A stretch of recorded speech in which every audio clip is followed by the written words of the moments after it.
కబ్జా ఆరోపణలపై దుబ్బాక ఎమ్మెల్యే కొత్త ప్రభాకర్ రెడ్డి స్పందించారు. రాజకీయ కక్షతో కేసులు పెట్టారని మీడియా చిట్చాట్లో చెప్పుకొచ్చారు. హైకోర్టులో ఆక్షన్ పెడితే 2 ఎకరాలు కొనుగోలు చేసినట్లు తెలిపారు ఎమ్మెల్యే. తాను ప్రభుత్వ భూమిని కబ్జా చేసినట్లు నిరూపిస్తే దేనికైనా సిద్ధమన్నారు.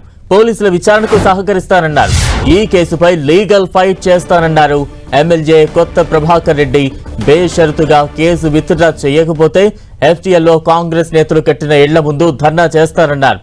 దుబ్బాక ఎమ్మెల్యే కొత్త ప్రభాకర్ రెడ్డితో మాదాపూర్ పిఎస్లో కేసు నమోదైంది. దుర్గం చెరువులో 5 ఎకరాల భూమిని ఆక్రమించారని కొత్త ప్రభాకర్ రెడ్డితో పాటు ఆయన సోదరుడు వెంకటరెడ్డిపై హైడ్రా అధికారులు మాదాపూర్ పోలీస్ స్టేషన్లో ఫిర్యాదు చేశారు. చెరువు ప్రాంతాన్ని మట్టి రాళ్లతో నింపి కబ్జా చేసినట్లు ఆరోపణలు ఉన్నాయి. ఆ స్థలాన్ని పార్కింగ్ కోసం లీజుకు వచ్చి డబ్బులు వసూలు చేస్తున్నట్లుగా హైడ్రా గుర్తించింది.